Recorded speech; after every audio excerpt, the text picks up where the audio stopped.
Assalamualaikum warahmatullahi wabarakatuh. Anak soleh dan soleha, bagaimana kabarnya hari ini? Iya, semoga masih selalu diberikan kesehatan oleh Allah Subhanahu wa Ta'ala. Nah, baik anak soleh dan soleha, hari ini kembali kita akan melanjutkan pelajaran ilmu pengetahuan sosial.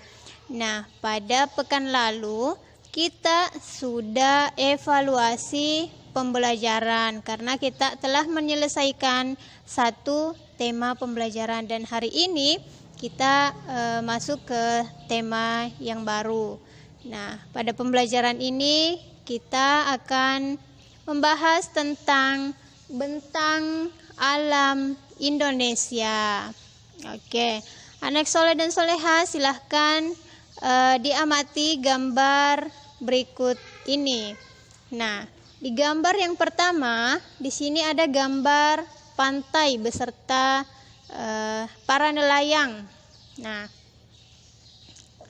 pantai itu adalah tempat yang berbatasan langsung dengan lautan. Ada pantai yang landai dan ada yang curam. Nah, di daerah pantai itu biasanya dimanfaatkan untuk apa? Untuk tambak garam, perkebunan kelapa. Nah, kemudian di pantai juga bisa dijadikan sebagai objek wisata. Nah, dan penduduk di dekat pantai itu sebagian besar bekerja sebagai nelayan, petani, dan sektor pariwisata. Kemudian ketika ada yang bertanya, di pantai itu sumber daya alamnya seperti apa atau apa aja? Nah, di pantai itu sumber daya alamnya adalah ikan, rumput laut, udang, garam laut, dan tanaman mangrove. Iya, jadi itu beberapa hasil sumber daya alam dari pantai. Oke, selanjutnya di gambar yang kedua, yaitu dataran rendah. Nah, ini dia ada dataran rendah, sebuah sawah dengan orang-orang yang sedang menanam padi. Oke, di dataran rendah itu adalah permukaan bumi yang datar, terletak sekitar 200 meter dari atas permukaan laut. Nah, biasanya dataran rendah itu berada di sekitar pesisir pantai. Nah, karena keadaannya yang landai sehingga banyak penduduk yang hidup di daerah ini, dan mereka bekerja di bidang pertanian, peternakan, perkebunan, dan industri. Nah, kemudian ketika ada lagi pertanyaan, nah, kalau di dataran rendah itu menghasilkan sumber daya alam yang seperti apa? Nah, di dataran rendah itu sumber daya alamnya seperti padi, jagung kedelai, kemudian juga menghasilkan perikanan dan peternakan. Nah, misalnya di gambar tersebut ada seorang atau ada 3 orang bapak-bapak yang sedang menanam padi. Nah, jadi itu adalah sumber daya alam dari dataran rendah. Oke, kemudian selanjutnya yang ketiga, dataran tinggi.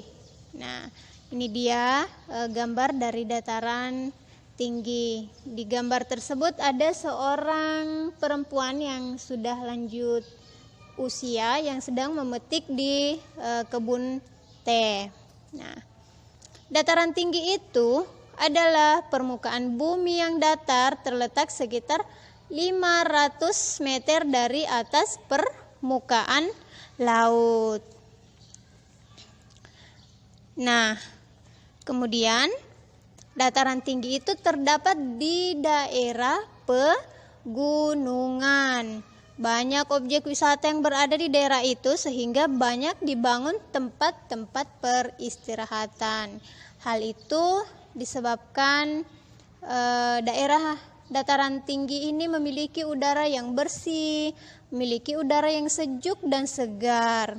Kemudian dataran tinggi itu kita bagus untuk menanam sayuran, buah-buahan, dan penduduknya banyak yang bekerja di perkebunan seperti di gambar tersebut, bekerja di kebun teh, bekerja di kebun kopi, sawi, kubis, jeruk dan salak. Nah, adapun sumber daya alam dari dataran tinggi yaitu tadi ada kopi, ada teh, ada karet. Nah, kemudian di dataran tinggi itu juga terdapat potensi energi listrik dari aliran air di dataran tinggi.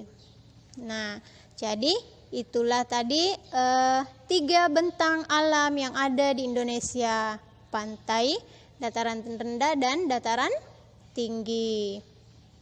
Nah, selanjutnya silahkan kerjakan tugas berikut ini. Oke, jadi di sini ada tabel keberagaman pantai, daerah, dataran rendah, dataran tinggi. Nah, maksud dari tugas berikut yaitu anak soleh dan soleha misalnya menentukan lokasi pantai itu di mana. Ya, tadi Umi sudah sebutkan ya. Kemudian dataran rendah itu di mana lokasinya, terus dataran tinggi itu di mana. Kemudian ciri-ciri pantai itu seperti apa, ciri-ciri dataran rendah itu seperti apa, dataran tinggi seperti apa. Kemudian sumber daya alam pantai, dataran rendah, dan dataran tinggi itu apa saja. Nah, ini tadi sudah Umi jelaskan ya. Kemudian manfaatnya apa, terus mata pencaharian penduduk yang ada di sekitaran pantai, yang ada di sekitaran dataran rendah, dan yang ada di sekitar dataran tinggi. Oke, baik, terima kasih dan semangat belajar dari rumah. Wassalamualaikum warahmatullahi wabarakatuh. Assalamualaikum warahmatullahi wabarakatuh. Anak soleh dan soleha, bagaimana kabarnya hari ini? Iya.